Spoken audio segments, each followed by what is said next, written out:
Hello everyone, welcome back to another video. तो आज ये वाली वीडियो में हम स्टार्ट करेंगे chapter 1 unit and measurement. Holidays homework करेंगे क्लास 11 फिजिक्स। चलिए फर्स्ट क्वेश्चन देखते हैं। फर्स्ट क्वेश्चन हमारे पास है, find the unit which is not fundamental. इसमें से हमको बताना है कि कौन सा फंडामेंटल नहीं है। बहुत सिंपल सा क्वेश्चन है। किलोग्राम जो सा होता है वो फंडामेंटल होता है, आर जो सा होता है फंडामेंटल होता है, केल्विन जो सा फंडामेंटल होता है। कौन सा नहीं है? तो न्यूटन। तो न्यूटन फंडामेंटल कहाँ से हो जाएगा? तो आंसर होगा सी। नेक्स्ट क्वेश्चन में मूव ऑन करते हैं। सेकंड क्वेश्चन हमारे पास है, if N is a numerical value of physical quantity in a system in which its unit is U, then which of the following relation is correct. तो इसका answer हमारे पास है कि जो सा N U is equal to constant होता है, क्योंकि हमको पता है N one U one is equal to N two U two होता है। अब हम इससे ही अलग यूनिट में कन्वर्ट करते हैं। आगे 3 मार्क्स में क्वेश्चन है, मैं आपको करके भी दिखाऊंगा। नेक्स्ट क्वेश्चन मूव ऑन करते हैं। थर्ड क्वेश्चन हमारे पास है, the area enclosed by a circle of diameter 1.06 metre with correct number of significant figures is। तो ये ऑप्शन है। पहले हमको डायमीटर निकालना पड़ेगा सर्कल का। तो जो सा एरिया ऑफ सर्कल होता है वो आपको पता है कि पाई आर स्क्वायर होता है। Area of circle is equal to pi R square, पर इसको डायमीटर के फॉर्म में लिखते हैं तो आता है पाई डी स्क्वायर बाई 4। अब वैल्यूज पुट करके यहाँ पर 3.14 मल्टीप्लाई 1.06 का होल स्क्वायर, क्योंकि डायमीटर की वैल्यू हमको गिवन है, उसको डिवाइडेड बाय 4 करते हैं तो हमारे पास जो सा आंसर आता है 0.882 मीटर स्क्वायर। तो हमारे पास जो सी ऑप्शन बनती है वो ऑप्शन है बी पार्ट। तो बी पार्ट हमारा करेक्ट आंसर है। नेक्स्ट क्वेश्चन मूव ऑन करते हैं। नेक्स्ट क्वेश्चन हमारे पास है, dimensions of A upon be in the relation. ये रिलेशन गिवन है। यहाँ पर जो सा एफ है वो एफ का रिलेशन गिवन है। अब ए की वैल्यू निकालने के लिए हम करेंगे प्रिंसिपल ऑफ होमोजेनिटी का use. F is equal to A X के इक्वल होएगा और एफ जो सा है वो बी टी के इक्वल होएगा।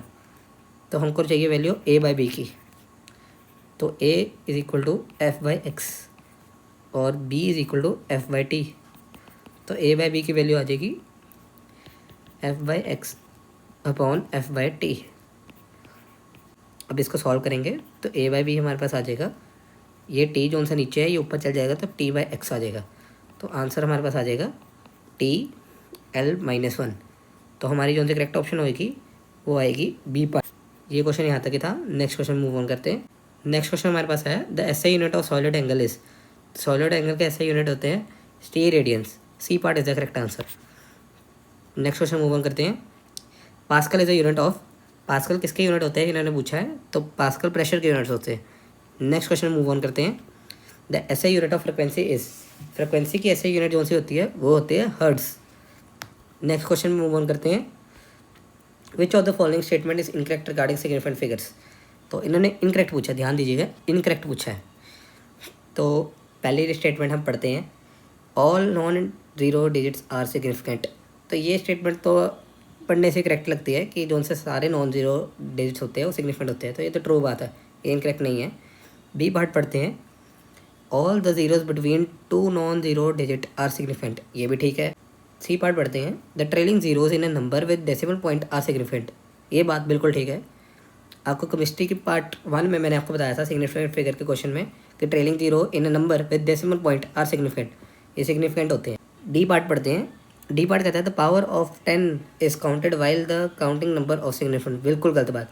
10 की पावर में जो मर्जी है, जैसे 10 की पावर 9 अगर मैं करूँ 1.63 ऐसे होएगा तो 10 की पावर 9। अब ये कह रहा है कि ये काउंट होएगा, ये बिल्कुल नहीं काउंट होता। तो इसका आंसर जो सा आता है वो 3 आता है। तो इस हिसाब से जो सा आंसर होएगा डी पार्ट, क्योंकि वो इनकरेक्ट है। नेक्स्ट क्वेश्चन मूव ऑन करते हैं। 9 क्वेश्चन हमारे पास है, number of significant figures in this. इसमें सिग्निफिकेंट फिगर बताने हैं। ये बहुत सिंपल सा क्वेश्चन है। इसका डायरेक्ट आंसर है 306000। ये लास्ट के 2 डिजिट काउंट नहीं होंगे तो हमारा आंसर आ जाएगा 3 digits. 3 is the correct answer, A part. Next question move on करते हैं। 10th क्वेश्चन हमारे पास है, add this to this with regard to significant figures. अब इसको ऐड करना है। ऐड करने के लिए हमारे पास सिंपल सा रूल है, 3.8 को 10⁻⁻6 से ऐड करेंगे प्लस 4.2 10⁻⁵।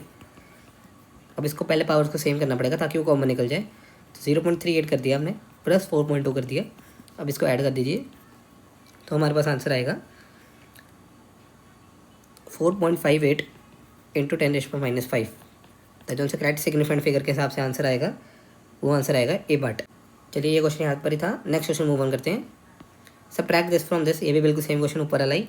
सब्ट्रैक्ट करेंगे तो हमारे पास आंसर आएगा 3.64 × 10⁵ अब यहाँ पर देखने वाली बात वही है कि ये 3.64 है, तो 3.64 है तो मतलब ये 4 जोन सा है वो छोटा है 5 से, 4 जोन सा है वो छोटा है 5 से, तो पिछला वाला नंबर ही आ जाएगा। इसका मतलब ये होगा 3.6, ये हमारा आंसर आ जाएगा। तो 3.6 वाली ऑप्शन हमारे पास सी पार्ट है, तो C part is the correct answer. 12th question देखते हैं, which of the following pairs of physical quantity have same dimension. तो ये क्वेश्चन भी बहुत सिंपल है, ये वैसे क्वेश्चन लोगों को रटा ही होता है, तो इसका आंसर डायरेक्ट याद रखिएगा, टॉर्क एंड वर्क जो सा है इसका आंसर है। 13 क्वेश्चन में मूव ऑन करते हैं, dimension formula of a frequency. Frequency का डायमेंशन फॉर्मूला आपको बहुत ईजिली पता होना चाहिए, फ्रिक्वेंसी का होता है T-1, तो T-1 किस ऑप्शन में है वो देख लीजिए, फिर आंसर बन जाएगा। तो A part is the correct answer, क्योंकि उसमें T-1 है। नेक्स्ट क्वेश्चन मूव ऑन करते हैं, the dimension formula for gravitation constant. अब इसको चाहे तो आप ड्राइव भी कर सकते हैं, पर ड्राइव करने से बेटर है आप इसको याद रख लीजिए। जी का जो सा फॉर्मूला होता है वो होता है M-1 L3 T-2, तो ये ऑप्शन से मैच कर लीजिए, तो A part is the correct answer. Next question move on करते हैं, which of the following physical quantity has a unit but no dimensions. तो जिसके पास यूनिट है पर डायमेंशन नहीं है, ये भी बड़ा नॉर्मल सा क्वेश्चन है, हर साल पेपर में पूछा जाता है, तो इसका आंसर होएगा C part, plane angle. Plane angle के पास यूनिट होते हैं पर डायमेंशंस नहीं होते। नेक्स्ट क्वेश्चन मूव ऑन करते हैं, which of the following constant is the dimensionless constant. बहुत इजी क्वेश्चन है, डायमेंशन जिसके पास नहीं है, ग्रेविटेशन कांस्टेंट के पास होता है, सी स्पीड ऑफ लाइट होता है, इसके पास भी होता है, Planck's constant H, Planck's constant है, pi is the correct answer. इसके पास डायमेंशन लेस होता है, इसके बाद डायमेंशन फॉर्मूला ही नहीं होता, ऑब्वियसली पाई तो एक नंबर है, उसके बाद डायमेंशन फॉर्मूला कहाँ से होगा। तो 17 क्वेश्चन देखते हैं अगला। 17 क्वेश्चन अगला जो सा है, mass of a body is इतना एंड इज वॉल्यूम इतना, express it density.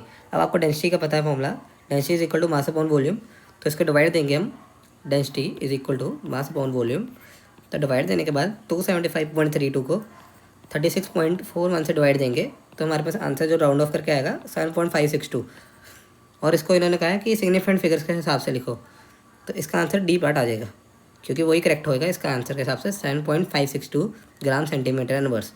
Gram centimetre inverse का आपको पता होगा, मास जो सा होता है ग्राम में और वॉल्यूम जो सा होता है सेंटीमीटर क्यूब में, तो इस हिसाब से इसके यूनिट्स मिलेंगे ग्राम सेंटीमीटर क्यूब का इनवर्स।